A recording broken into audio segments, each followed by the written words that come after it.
Hello there, and welcome back to the channel. Today, we're diving into a topic that frankly should be on everyone's mind, especially as we gather more candles on the birthday cake. We're talking about heart health, specifically after the age of 65. Now, have you ever heard a statistic that just stops you in your tracks? I came across one recently suggesting that the risk of a heart attack doubles after 65. Doubles. And perhaps even more unsettling, it seems a vast majority of seniors might not even be aware of this heightened vulnerability. Think about that for a moment. Are you surprised by that? Let me know in the comments below if that figure resonates with you, or if it's something you've considered before. We often think we're doing all the right things, don't we? Taking our vitamins, trying to stay active. But what if there are simpler, everyday habits that could dramatically shift those odds in our favor? The competitor's video we're looking at today claims that just 8 daily habits could slash heart attack risk by a staggering 91%. That's a bold claim, isn't it? 91%. It certainly caught my attention. So we're going to walk through these 8 habits, but we're not just going to list them. Oh no. We're going to dissect them, question them, and see if they truly hold up under scrutiny, especially when we apply a bit of real-world common sense and perhaps some of our own experiences. Are these just trendy bits of advice? Or are they genuinely life-altering changes we can make? And more importantly, how do they fit into your life? Because that's what really matters. The original video ranks these from least to most important and even teases a most ignored habit that could extend life by 12 years. That's quite the hook, isn't it? But before we jump into their number 8, I want to really emphasize that this isn't about creating fear. It's about empowerment through knowledge. It's about understanding what we can control. Habit number 8, eat breakfast and eat it early. Alright, so the first habit on their list is about breakfast. The most important meal of the day, they say. We've all heard that, haven't we? Their argument is that skipping it, especially for seniors, can set off a dangerous chain reaction. They cite a study linking breakfast skippers to an 87% higher likelihood of dying from heart-related issues. An 87% increase. That's not something to scoff at. Their reasoning? Skipping breakfast supposedly messes with your internal clock, your circadian rhythm. Cortisol levels stay high, damaging blood vessels, stiffening arteries, and spiking blood sugar. And for seniors with naturally slower metabolisms and more sensitive blood vessels, this is compounded. They even suggest eating within an hour of waking and before 8:30 a.m. Now, let's pause here. What do you think about this? Are you a breakfast person? Does the thought of eating first thing in the morning appeal to you? Or does it feel like a chore? My take. While there's certainly merit to the idea that prolonged fasting can stress the body and regular meal patterns support metabolic health, is it just about eating breakfast? Or is it about the quality of that breakfast and your overall dietary pattern? Could forcing yourself to eat when you're genuinely not hungry or grabbing something unhealthy just to meet a breakfast deadline actually be counterproductive? Many seniors tell me they simply don't feel hungry first thing. What if that 8:30 a.m. rule doesn't align with your natural rhythm? It seems to me the real danger might lie in what skipping breakfast leads to, perhaps overeating later or making poorer food choices due to extreme hunger. And if breakfast is a sugary donut or a processed cereal bar, is that truly better than, say, a well-balanced, nutrient-rich meal a little later in the morning when your appetite has naturally awakened? I believe it's less about a rigid timeline and more about nourishing your body thoughtfully when it signals genuine hunger, and ensuring That first meal sets a positive tone for the day. What truly matters, I think, is that consistent signal to your body, but let's not get overly dogmatic about the clock. Habit number 7, sleep. 7 to 8 hours every night, uninterrupted. Next up, sleep. Oh, the elusive perfect night's sleep. The video states sleep isn't just rest, it's repair. And for those over 65, quality sleep is paramount. They highlight that nearly half of seniors don't get uninterrupted sleep, and that this broken sleep can silently damage the heart. A study supposedly found poor sleep quality increased heart attack risk by 52% in older adults, even if the total sleep time seemed enough. The science they present is that deep sleep, or slow-wave sleep, is when blood pressure drops, heartbeat slows, and blood vessels relax, a crucial healing period.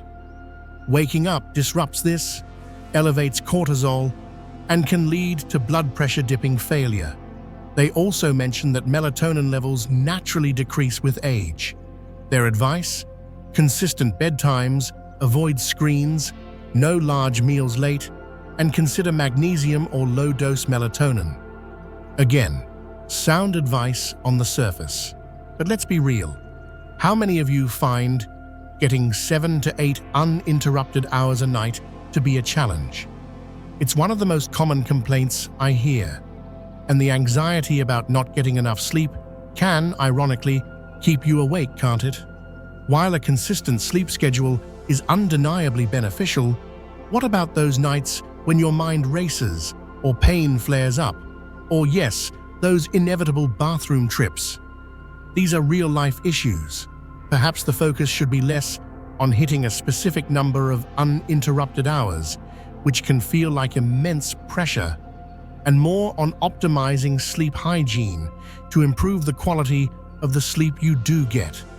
Is a fitful, stressed 8 hours truly better than 6 hours of deeper, more restorative sleep? And while melatonin supplements are mentioned, it's crucial to remember they aren't a magic bullet and should be discussed with a doctor, as too much can backfire. What are your go-to strategies for a better night's rest? I'd love to hear them. Habit number 6, keep your mouth clean every day. This one might raise a few eyebrows. Oral hygiene. The video claims a direct and deadly link to heart health, especially after 65, primarily through inflammation. Bacteria from your mouth, they say, can seep into the bloodstream via tiny cuts in your gums, causing systemic inflammation that targets your arteries. They cite a study showing seniors with poor dental hygiene had a 70% higher risk of heart attack, focusing on gum disease, periodontitis. Their solution? Brush twice or even 3 times a day, floss, regular dental cleanings, and antiseptic mouthwash. It's a fascinating connection, isn't it? The idea that your mouth is a window to, and even a gateway for, systemic health issues. It reinforces that our bodies are incredibly interconnected. But let's consider the practicalities. Brushing 3 times a day? For many, managing a thorough brushing twice a day is a significant effort, especially if dealing with arthritis or other mobility challenges. Is it the sheer number of brushings, or the effectiveness of the cleaning when you do it? And what about access to regular dental cleanings? For many seniors, cost and transportation can be substantial barriers. This is a critical point often overlooked in broad health advice. Furthermore, while cleaning is vital, shouldn't we also consider the role of diet? Sugary foods and drinks are a primary fuel source for those harmful oral bacteria. So, could it be that managing oral health is as much about what you don't put in your mouth as it is about the cleaning routine itself? It's a two-pronged approach, surely. We're making our way through these habits, and I hope you're finding this discussion thought-provoking. Are any of these surprising you, or are they things you're already conscious of? Habit number 5, stand up and move every hour. Sitting is the new smoking. We hear this phrase a lot, don't we? The video suggests that for seniors, prolonged sitting is a silent killer, with those sitting more than 10 hours a day facing a 34% higher risk of fatal cardiovascular disease, even if they exercise later. That last part is key. They explain that inactive muscles slow circulation, allowing fats to settle in arteries, and within an hour of sitting, fat-breaking enzymes drop by 90%. Their solution? Stand and move every hour, even for a minute or two, aiming for at least 4,000 steps a day. The science here is compelling. Our bodies are designed for movement. But the stand up every hour mantra, while ideal, might feel rigid. What if you're engrossed in a book, or what if standing itself is uncomfortable for extended periods? I believe the core message is less about the act of standing and more about interrupting prolonged stillness.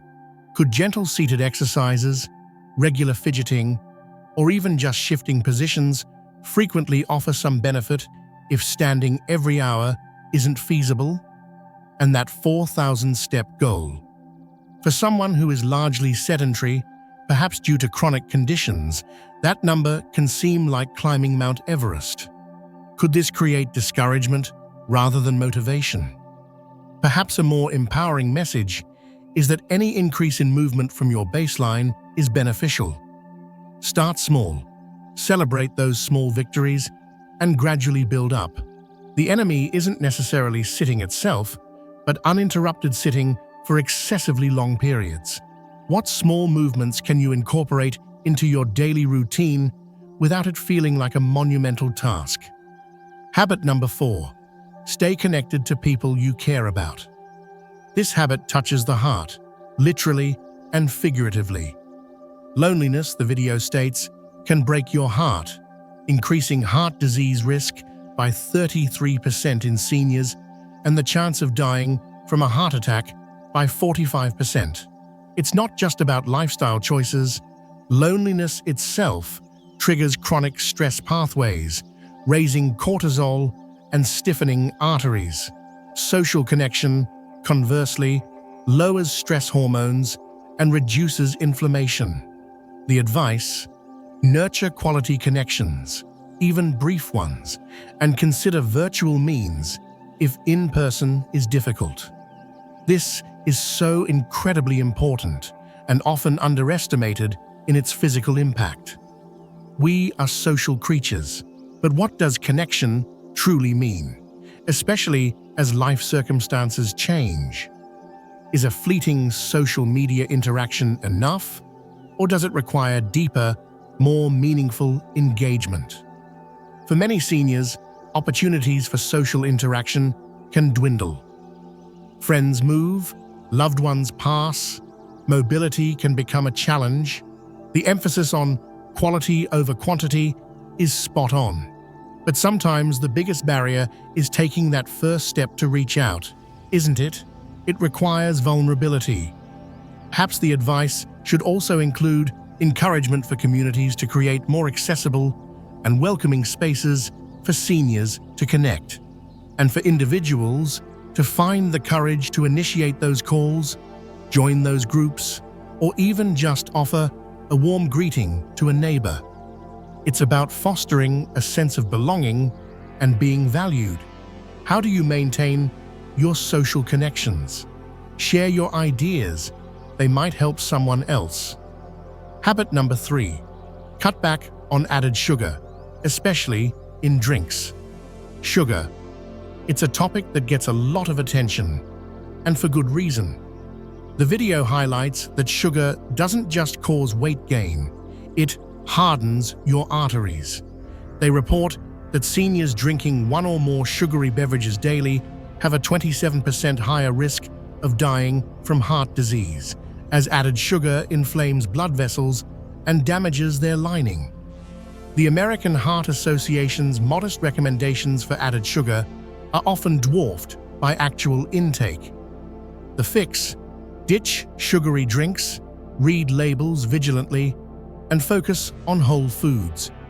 No argument here about the dangers of excess added sugar. It's pervasive, often hidden in foods marketed as healthy. Those innocent-looking yogurts, sauces, and yes, those ubiquitous sugary drinks. But here's a crucial distinction I believe needs more emphasis: the difference between naturally occurring sugars, like those in whole fruits, which come packaged with fiber and nutrients, and added processed sugars. Our bodies handle them very differently. The war isn't against all sugar, it's against the refined, concentrated, and often hidden sugars that offer no nutritional value and actively harm our systems. And while reading labels is essential, it can also be confusing, can't it? Glucose, sucrose, fructose, dextrose, it's like learning a new language. Perhaps a simpler starting point for many is to focus on what to add to their diet: more whole, unprocessed foods, which naturally crowds out the less healthy options. And what about artificial sweeteners? The video mentions stevia or monk fruit, but the broader conversation around sugar substitutes is complex and deserves its own discussion, as they aren't without their own controversies. Habit number 2. Take a daily walk outside. A daily walk. Simple, accessible, and according to the video, incredibly powerful. They cite a study where adults over 60 walking outdoors for 30 minutes daily had a 44% lower risk of heart attack. The benefits? Better circulation, lower blood sugar, vitamin D from sunlight, improved heart rate variability, and reduced cortisol, especially in natural environments. This resonates deeply. The combination of movement and nature is a potent tonic. But as with all advice, context matters. What if outside means navigating busy, polluted streets? Or if the weather is prohibitive for extended periods, does a walk in a less than ideal environment still confer all these benefits? And what about safety concerns for seniors walking alone? While the ideal is a pleasant, stress-free outdoor walk, the core principle is consistent. Moderate movement combined with exposure to natural light when possible. If a daily outdoor walk isn't always feasible, could brisk walking indoors near a window or using a light therapy lamp during darker months offer some of the same advantages? The key is finding a form of movement that is enjoyable, sustainable, and safe, and making it a non-negotiable part of your day. It's not about intensity, but consistency. Habit number 1. Practice daily stress relief, even for just 10 minutes. And finally, the habit they claim is most ignored, yet potentially life-saving: daily stress relief. Chronic stress, they argue, increases heart attack risk by a shocking 81% in older adults, more than high blood pressure or smoking. And alarmingly, over 70% of seniors in one study didn't even realize they were under chronic stress. The solution involves intentional calming activities like controlled breathing. The 4-4-6 method is mentioned: mindfulness, meditation, or gentle movement like Tai Chi for just 10 minutes a day. This is a profound point. Stress is indeed an invisible enemy, quietly wreaking havoc on our bodies. For seniors, sources of stress can be numerous: health concerns, financial worries, loss, loneliness. The idea that it can be more damaging than well-known culprits like smoking is truly eye-opening, isn't it?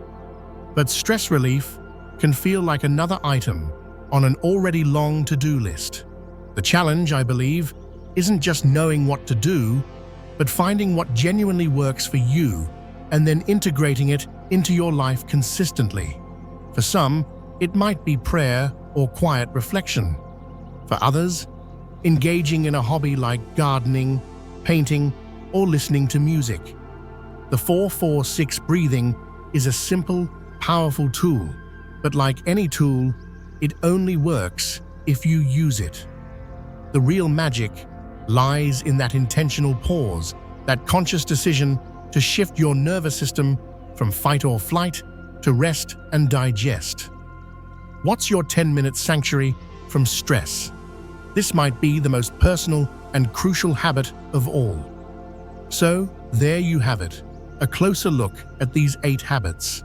It's clear that many of these suggestions have scientific backing, but as we've discussed, it's not always about following advice to the letter. It's about understanding the principles, adapting them to your own life, your own circumstances, and your own body. The overarching message, as I see it, is one of proactive self-care and balance. It's about making informed choices, not out of fear, but out of a desire to live a healthier, more vibrant life.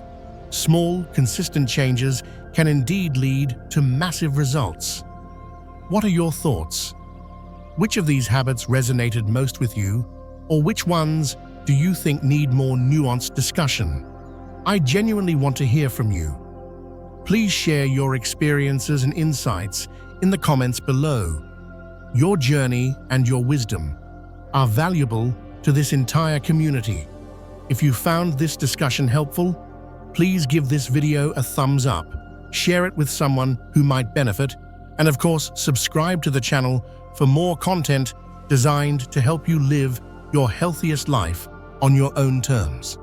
Thank you so much for watching, and here's to taking those small, powerful steps towards a healthier heart and a happier you.